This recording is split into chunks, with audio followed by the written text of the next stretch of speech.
March 8, 1971, Madison Square Garden, New York City. 7:43 p.m. Joe Frazier sat in his dressing room, wrapped hands resting on his knees. In 47 minutes, he would walk into the ring for the fight of the century. Muhammad Ali waited on the other side. 2 undefeated heavyweight champions, 1 ring, $2.5 million purse. The biggest fight in boxing history. But Joe wasn't thinking about Ali. He was thinking about the man who made all this possible. The man who saw potential in a dirt-poor kid from South Carolina when nobody else would look his way. That man had died 7 months earlier. His name was Ellsworth Bumpy Johnson, Harlem's most dangerous gangster. What they didn't know was that Bumpy Johnson was also a kingmaker, the invisible architect behind one of boxing's greatest champions. Without Bumpy's money, connections, and strategic genius navigating the mob-controlled world of professional boxing, Joe Frazier would never have gotten close to that ring. This is the story of how Harlem's most powerful criminal built a heavyweight champion, how he protected Joe from the Italian mob families that controlled every aspect of boxing, how he invested not just money, but his reputation and life's work into a kid who reminded him of himself. But before we dive in, hit that subscribe button right now. We're uncovering stories nobody else is telling, and drop a comment telling me where in the world you're watching from.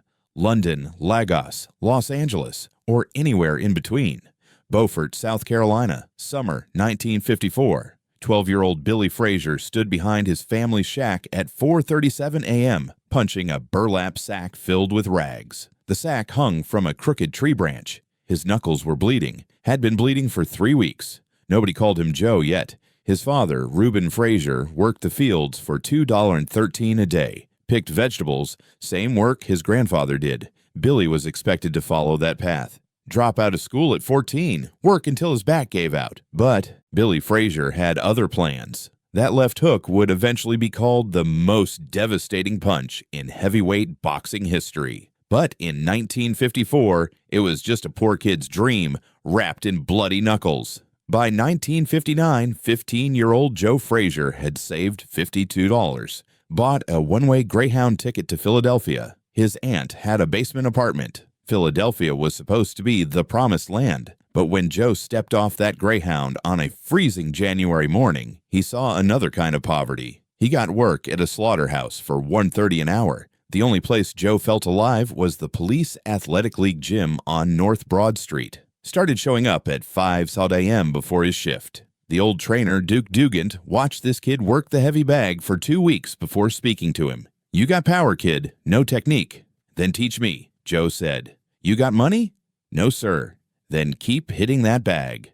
But Duke kept watching, because even with no technique, there was something in the way this kid moved, something raw and absolutely relentless. What Joe didn't know was that Harlem's most powerful man was already watching. Fall 1962, Philadelphia Arena, 8:47 p.m. Bumpy Johnson sat in the third row watching an amateur heavyweight bout. This was filler, kids trying to make names. The main event was hours away, but Bumpy wasn't there for the main event. He was 55 years old, had been running Harlem's numbers operations for 3 decades. Bumpy had money, real money that needed to be invested, legitimized. Boxing was one of the ways. The mob controlled professional boxing, matchmaking, judges, promoters, television deals. Every major fight had mob money. But there was space for independent operators, if you were smart, careful, and powerful enough. Bumpy Johnson was all 3. Then Joe Frazier stepped into the ring, wore boxing shoes with holes, borrowed gloves patched with tape,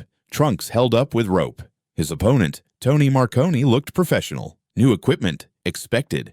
To win easy. The bell rang. Joe came out crouched, almost impossibly low, head bobbing side to side. Orthodox fighters stood upright. This kid was practically horizontal. His left hook was a work of art, thrown from below the waist, rising with compressed power, devastating accuracy. Marconi went down in the first, got up at 7, down again in the second, didn't get up. Bumpy leaned forward. He knew what he was looking at.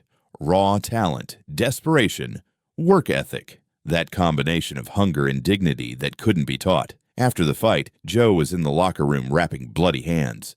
Duke Dugan stood up fast when Bumpy walked in. Everyone knew who Bumpy Johnson was.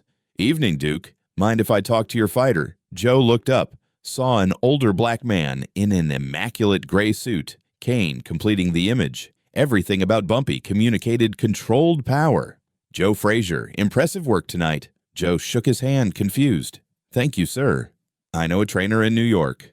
Yancey Durham, best trainer in the country. You interested in serious training? Joe glanced at Duke. Duke nodded. Yes, sir, but I got to work. Bumpy raised one hand.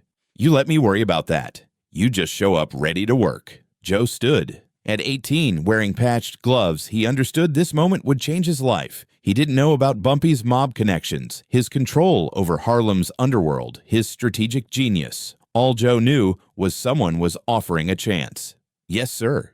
They shook hands. Firmer. A deal between two men who understood desperation and power. But Bumpy wasn't just offering training. In the mob-controlled world of 1960s boxing, he was offering protection. And that protection was worth more than money. January 1963. Bumpy's office above Jock's Place on 145th Street, Harlem. The office was modest. Wood paneling, a desk, 2 chairs, a phone. But from that office, Bumpy Johnson controlled a numbers operation that generated $100,000 a week. In 1963, that was the equivalent of almost $1 million today.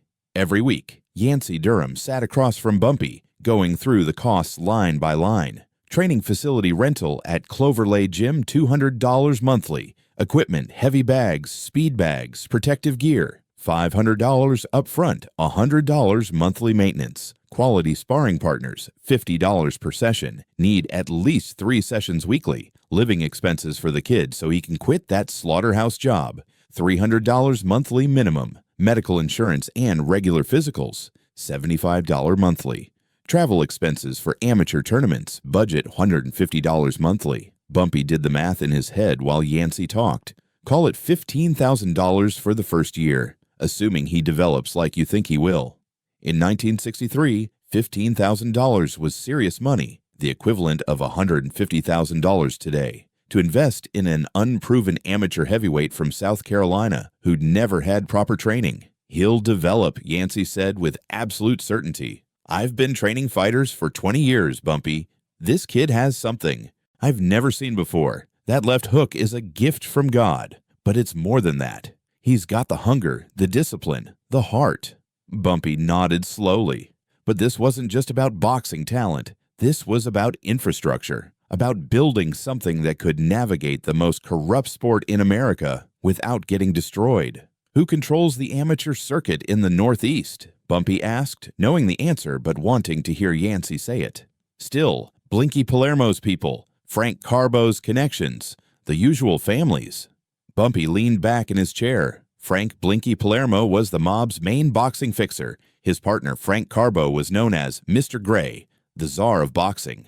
Between them, they controlled which fighters got which fights, which judges scored which bouts, which managers got which contracts. They were the gatekeepers to every level of professional boxing. Set up a meeting with Blinky, Bumpy said. I want to make it clear that Joe Frazier is my investment. Protected. Anyone touches him answers to me. That's going to cost you, Yancey warned. Everything costs me, Bumpy replied. The question is whether it's worth it. Over the next 18 months, Bumpy Johnson spent money like water on Joe Frazier, training sessions 6 days a week, top quality equipment that Joe had never dreamed of touching, a 2-bedroom apartment in North Philadelphia so Joe could bring his family up from South Carolina, enough money that Joe could quit the slaughterhouse and focus entirely on boxing. But more valuable than the money was the protection. Bumpy made it crystal clear to the 5 families that controlled boxing that Joe Frazier was his personal investment. Not to be touched, not to be exploited, not to be fixed. This was Bumpy Johnson's fighter, and Bumpy Johnson's fighters didn't get played with. This required delicate negotiation, the kind of negotiation that happened in private rooms in Italian restaurants over espresso and cannoli with men who controlled billions of dollars in illegal operations. Bumpy had relationships with Carlo Gambino, who ran the most powerful of the 5 families, had connections to the Genovese family through their operations in Harlem, had done favors for the Lucchese family, the Colombo family, even the Bananos when it suited mutual interests. He cut them in on small percentages of Joe's future earnings, promised them opportunities on future bouts when Joe turned professional, made arrangements that satisfied everyone's need to feel like they had a piece. But control remained with Bumpy. The mob families understood something important. Bumpy Johnson wasn't trying to cut them out. He was trying to develop a fighter properly, and a properly developed fighter made everyone more money in the long run. They could respect that kind of strategic thinking, but not everyone respected it. July 1964, a Tuesday afternoon, Philadelphia. Joe was training for a major amateur bout at the Mid-Atlantic Golden Gloves. This was a big deal. Win this, and Joe would be considered top-tier amateur material. Scouts from the Olympic team would be watching. Yancey Durham pulled Bumpy aside in the gym's cramped office, kept his voice low even though they were alone. "We got a problem. Palermo's people want to fix the fight. They're saying Joe needs to take a dive in the third round. Make it look good, but go down. Kid named Russo is supposed to win. Russo's connected to Junior Palermo." Bumpy's face didn't change expression. His voice stayed calm, almost quiet. "Who delivered the message?" "Guy named Sal Moretti. Works for Junior Palermo directly. Blinky's nephew." "When's the fight?" "Saturday night, 3 days from now." Bumpy stood up from the desk, straightened his suit jacket, picked up his cane. "I'll handle it." Bumpy made one phone call. Not to Blinky Palermo directly, that would be disrespectful, going over Junior's head too obviously. He called Tommy Lucchese, who had direct connection to Blinky's operation and owed Bumpy a favor from a situation back in '61 involving a numbers runner who'd gotten in trouble with Lucchese's people. The conversation was brief, cordial, clear. "Tommy, I got a situation. Young fighter of mine, Joe Frazier, Olympic prospect, got told he needs to take a dive Saturday at the Golden Gloves. Message came from Junior Palermo's people. Now I got respect for Blinky and his family, but this kid is my investment, and I was clear about that from the start. I need this handled." Tommy Lucchese understood immediately. "Give me an hour." 2 hours later, Yancey Durham got a call from Sal Moretti. "The fight's clean. Frazier can fight however he wants. Misunderstanding on our end." Saturday night, July 18th, 1964, Joe Frazier knocked out his opponent, Russo, in the second round with a left hook so devastating that Russo's mouthpiece flew 6 feet and landed in the third row. Joe won his division at the Mid-Atlantic Golden Gloves. Advanced to the national level, Joe never knew the fight was supposed to be fixed, never knew that 3 days earlier his entire career had hung on a phone call between two powerful men in New York City, never knew that Bumpy Johnson had just saved him from becoming another fighter destroyed by the mob before he really started. That was Bumpy's genius. Joe could focus entirely on boxing. Everything else, all the corruption, all the fixes, all the dangerous politics, was handled quietly, strategically, before it became a problem Joe even knew about. October 1964, Tokyo, Olympics. Joe Frazier won gold, beat Hans Huber in the finals, became America's golden boy. Photos in every newspaper. The kid who 4 years earlier punched a burlap sack at 4 a.m. now stood on the podium with gold. Bumpy watched from Harlem, quietly proud. The gold medal made Joe Frazier famous. But Bumpy Johnson was about to make him untouchable. Now pause here. Did you know about Bumpy Johnson's involvement in boxing? Most people know him as a gangster. Drop a comment and let me know what surprised you most. Hit that like button if you're getting value from these stories. August 16th, 1965, Philadelphia Arena. 9:13 p.m., Joe Frazier's professional debut, 4-round fight against Woody Goss, a journeyman heavyweight with a 12-8 record. The announced purse was $250. To Joe, that was more money than he'd ever made for anything in his life. But the real negotiations had happened 3 months earlier in rooms Joe never entered, with men whose names would never appear on any boxing contract. May 1965, Rouse Restaurant, East Harlem, Manhattan. 7:30 p.m. Rouse was legendary. Tiny place. 3 tables, red checkered tablecloths, the smell of Sunday gravy and garlic that had been soaking into the walls since 1896. You couldn't get a table unless you knew someone, and the people who knew someone were not people you wanted to owe favors to. Bumpy Johnson sat at the corner table. Across from him, Frank Blinky. Palermo and two associates whose names weren't offered and Bumpy didn't ask for. One was definitely Colombo family. The other looked like he might be Genovese. But in rooms like this, you didn't ask questions like that. A plate of veal parmigiana sat between them, mostly untouched. This wasn't about eating. "The kid's turning pro," Bumpy said simply, directly. "No point in dancing around it. Olympic gold medalist. Clean record. Good story. I want clean matches, fair judges, proper progression up the rankings." Blinky was in his 60s now. Gray hair, thick glasses that made his eyes look unnaturally large, hence the nickname. He had the kind of quiet menace that came from 40 years of controlling professional boxing from the absolute shadows. Blinky didn't appear in newspapers, didn't appear in photographs, but every major boxing decision in America went through him or his connections. He cut his veal carefully, precisely, before responding, making Bumpy wait, establishing that this was Blinky's territory, Blinky's world. "Olympic gold medalist," Blinky finally said. "That's valuable. Young, black, good-looking kid with an American dream story. Could make a lot of people a lot of money over a career." "That's right," Bumpy agreed. "If he's managed properly." "That's right. Who's managing him?" "Yancey Durham." Blinky nodded slowly. Durham was respected in boxing circles, knew the sport, trained fighters right, but most importantly, from Blinky's perspective, Durham was Bumpy's man, which meant Bumpy controlled all major decisions. "We'd want 40%, Blinky said, casual, like he was discussing the weather. 40% of what? Bumpy kept his voice equally casual. "Purses, television rights, eventually the title shot when he gets there." Bumpy took a sip of his espresso, put the small cup down carefully, deliberately. Let the silence stretch just long enough. 40% of manager fees. Nothing else. And I'm calling the matches until he's top 5. Ranked. One of Blinky's associates, the Colombo guy, shifted in his seat, started to say something that was probably going to be aggressive. Blinky held up one finger, just one, and the man went silent immediately. "That's generous terms," Blinky said, "for us to accept." "It's fair terms," Bumpy corrected him quietly, "because I'm bringing you an Olympic champion who's going to fill arenas, who's going to make television deals, who's going to generate revenue for years. But only if he's developed right. Only if he's not destroyed by garbage matches and fixed decisions in his first 2 years." Blinky studied Bumpy across the table. They'd done business before. Small things mostly. A favor here, a consideration there. Bumpy always honored deals, always played straight, never tried to be too clever. And most importantly, Bumpy Johnson had connections and power that made pushing too hard a very bad strategic decision. Bumpy was friends with Carlo Gambino, had relationships with families across New York, had information that could be valuable or dangerous depending on how you treated him.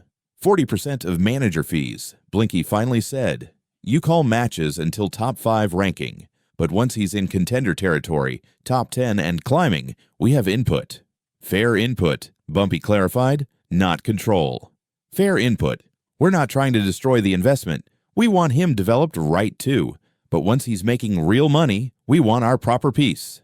"Understood." They shook hands across the table. No contract, no lawyers, no paperwork, just two men who understood that in their world, your word was enforced not by courts, but by reputation and consequences. If either man broke this deal, it wouldn't be a lawsuit. It would be something much worse. August 16, 1965, Philadelphia Arena. Joe Frazier knocked out Woody Goss in the first round. Took exactly 2 minutes and 14 seconds. A left hook to the body dropped Goss to one knee, gasping. The referee counted. To 8. Goss tried to stand. Another left hook, this time to the jaw. Goss went down again and didn't get up. The crowd at Philadelphia Arena went absolutely crazy. Another local kid making good. Another story they could claim as their own. Joe stood in the center of the ring, arm raised, grinning like he'd just won the lottery. In a way, he had. But Joe didn't know about the meeting at Rouse 3 months earlier, didn't know about the 40% of manager fees that would go to mob families, didn't know that Bumpy Johnson had just negotiated a framework that would protect Joe's entire professional career. Over 2 years, 11 fights, 11 wins, 9 knockouts, each opponent carefully selected, each match designed to build skills without undue risk. Bumpy oversaw everything, which opponents, venues, judges. Knew which judges were honest, which could be bought. Knew how to build a fighter properly. Spring 1967. Manager named Bernie Rossi tried buying Joe's contract from Yancey. Offered $50,000 cash. Bernie had Colombo family backing. He would have exploited Joe ruthlessly, taken 75% of earnings, eventually sold the contract. Yancey called Bumpy. Bumpy made 2 phone calls. One to Joe Colombo directly, reminded him of a favor from '64, made clear that interfering would be considered personal disrespect. Second call to Bernie Rossi, short conversation. Joe Frazier's contract isn't for sale. Spread the word. If you pursue this, you're dealing with me. Clear. Bernie never contacted Yancey again. Quietly left boxing 6 months later. By December 1967, Joe was 16 issue, ranked 5th, 23 years old, making real money, supporting family, every step protected by a man most boxing fans never heard of. March 4th, 1968, Madison Square Garden. Joe stood center ring, arm raised. Just won vacant New York State heavyweight title. Knocked out Buster Mathis in 11 rounds, 20,000 screaming. Joe looked to the third row, to Bumpy Johnson watching. Calmly, not celebrating, just watching with calculating eyes. Bumpy gave the slightest nod, acknowledgement between 2 men who knew how much work went into this moment. What people didn't know, Bumpy was dying, congestive heart failure. Doctors said slow down. Bumpy ignored them. Had work to finish. 2 weeks later, Joe sat in Bumpy's Lenox Avenue apartment. Small place, modest furniture. Bumpy poured coffee, moved slower now. The cane wasn't just for show. You're champion now. That means new problems. Mob families going to push harder, want larger pieces, propose bad matches for good money, try to control you. But I got you, Joe said. Bumpy smiled sadly. You got Yancey, your skills, your reputation. But protection doesn't last forever. Joe didn't understand. At 24, with a championship belt, the future seemed infinite. Muhammad Ali's coming back. Draft case will be overturned. When he returns, you're fighting him. Inevitable. Biggest fight in boxing history. I can beat him. I know, but beating him in the ring isn't the hard part. Getting to that ring without being destroyed by everyone wanting a piece is. Purse will be millions. Every mob family, promoter, manager will want their cut. Bumpy leaned forward. You got to be smarter than tough. Let them think you're just a fighter, but be a businessman, be a strategist, make decisions, don't follow them. They talked 3 hours. Bumpy teaching, Joe listening, transfer of knowledge, street education no trainer could provide, how to read men, negotiate, know when someone's lying, protect money, build something lasting beyond fighting years. By late 1969, Bumpy's health deteriorated rapidly, but his grip on Joe's career remained iron. November 1969, Joe defended against Dave Ziglowicz. First-round knockout, 2 minutes, 18 seconds. Joe was 22-0 after Joe tried visiting Bumpy. Told Mr. Johnson wasn't taking visitors. Bumpy had been hospitalized twice that month. Doctors said months, maybe weeks, but Bumpy had one more negotiation. Early 1970, Bumpy met with every major player for what would become Fight of the Century. Promoters, mob representatives, television executives, Ali's people, Joe's people. Bumpy was the one man respected by all sides. He structured the basic framework. Purse split, television rights, international distribution, protections ensuring Joe wasn't cheated. Bumpy's last masterpiece. So complex it took months. But when done, Joe was guaranteed $2.5 million, protected on every angle. 3 months later, Bumpy collapsed at Wells Restaurant in Harlem, July 7, 1968, 11:47 a.m. Dead before the ambulance arrived, 62 years old. Joe was in training camp when Yancey drove up to tell him, sat him down in his hotel room.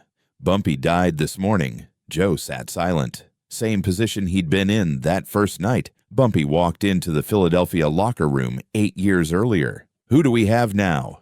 Yancey understood. Who's protecting us? Who's running interference? We got the framework Bumpy built, his connections, his deals. But you're right, we don't got him. The funeral was small, maybe 200 people. Joe stood in the back. Didn't sit with family, just stood there, dark suit, paying respects. Nobody knew the full extent of what Bumpy had done. The money, protection, strategic genius that shielded Joe from an industry designed to destroy fighters. March 8, 1971, 8 months after Bumpy's death. Joe Frazier versus Muhammad Ali. Everything Bumpy negotiated, everything he protected. 15 rounds, $2.5 million guaranteed, generational wealth. But this fight represented everything Bumpy was building toward. Validation that a broke kid from South Carolina could dominate the mob-controlled boxing world. Joe won by unanimous decision. 15th round, left hook caught Ali and dropped him. Joe remained undefeated. 27-0 heavyweight champion. In the dressing room after, surrounded by reporters, Joe sat quietly.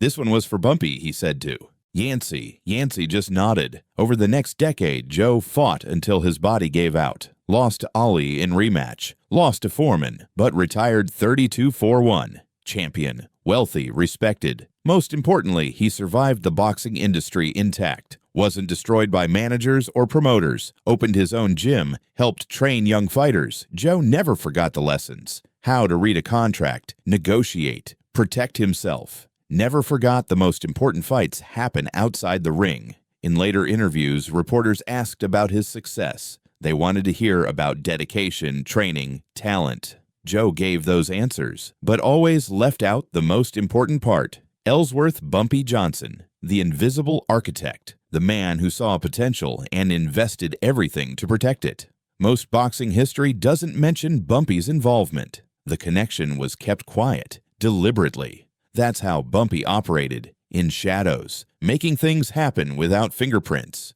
But Joe knew, and that knowledge shaped everything. Here's what people don't understand about boxing in the 1960s and 70s. The sport was completely controlled by organized crime. Every major decision had mob money. Fighters without protection got destroyed. Signed contracts giving away 90% of earnings. Took fixed fights, destroying credibility, were exploited until they had nothing, then discarded. Joe Frazier never experienced that because Bumpy built a protective framework from day one. Used connections to negotiate space for Joe to develop properly. Used reputation to make clear that exploiting Joe meant answering to Bumpy. The genius wasn't just the protection, it was structuring everything to appear legitimate while navigating a corrupt system. Made Joe's career look clean while handling dirty negotiations behind the scenes. By the time Joe became champion, the framework was so solid that even after Bumpy's death, it held.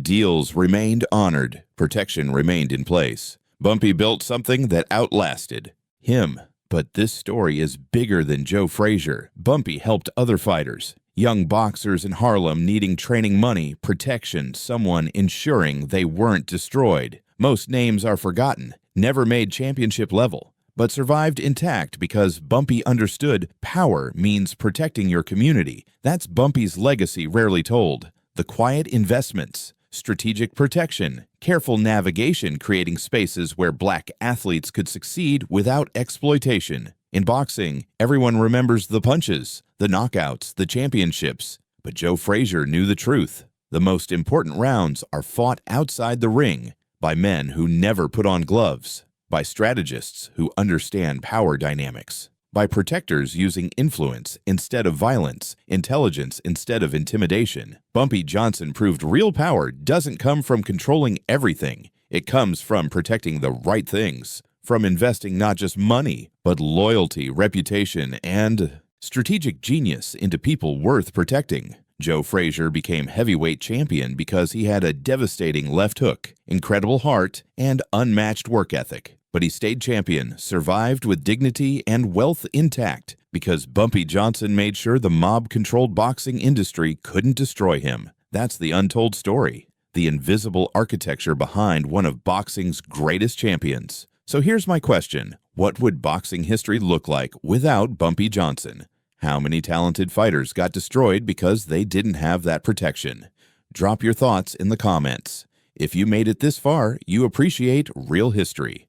The stories that don't make textbooks but shaped everything. Hit that subscribe button because we're telling more of these stories. Stories about invisible power structures, strategic geniuses, hidden architects who changed history without anyone knowing their names. And one more time, drop a comment telling me where you're watching from. Whether you're in Philly, Harlem, London, Lagos, Tokyo, or anywhere in between, more untold stories coming. Stay tuned.